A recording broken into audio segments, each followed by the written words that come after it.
There are so many ways to get active, and as many or more reasons that we come up with to let it slide.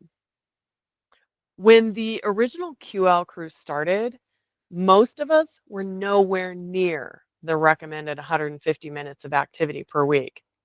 We had one member who did zero exercise, another who hated exercise, others who had the same on again, off again relationship that I had had a few years back ago.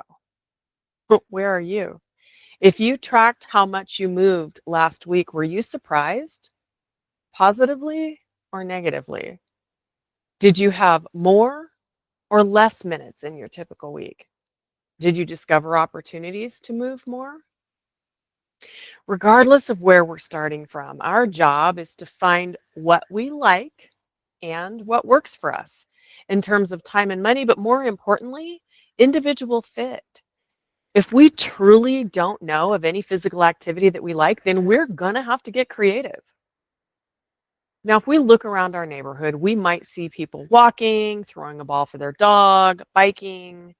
If we peek inside the windows of a gym, we'll see people lifting weights or doing taekwondo or climbing. There are all sorts of classes that we can take, like Pilates or spin or yoga. And we can play a sport like pickleball, basketball, golf. If we have access to water, we can swim, paddle, or do water aerobics. Or if we live in wintry wonderlands, we can ski, board, snowshoe, or skate.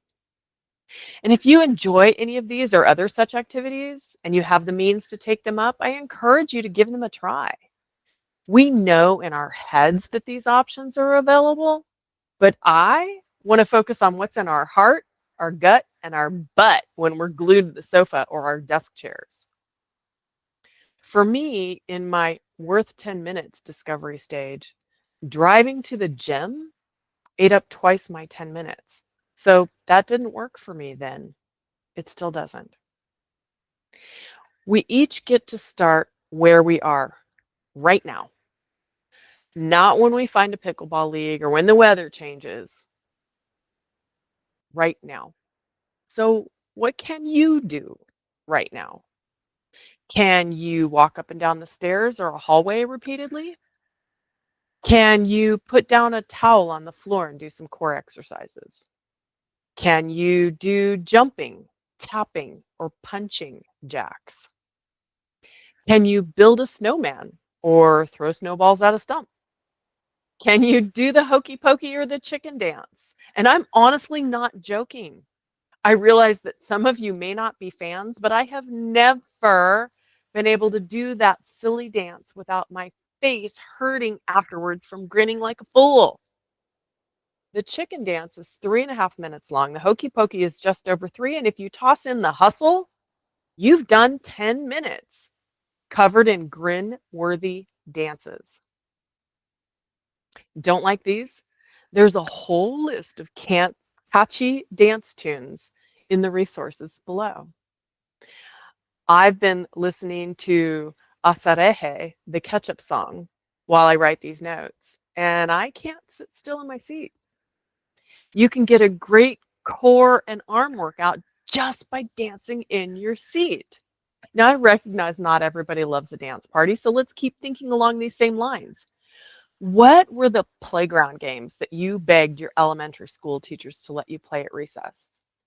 How much did you look forward to recess?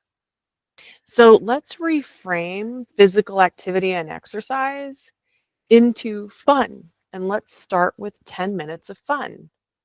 Two of my childhood recess favorites were jump rope and hopscotch. Now, I can no longer do either of these because of the rods that are in my toes. But when was the last time you tried to throw a marker into a particular square on the floor or a spot on the carpet? It can be mind-bogglingly hard when you haven't done it in decades. Try it. And then quick step to retrieve the marker wherever it actually landed, and then keep trying. You'll be surprised how fast 10 minutes will go. So unless you're driving while you're listening to this, stop right now and do something fun for 10 minutes. And if you are driving, you owe yourself recess as soon as you can find 10 minutes.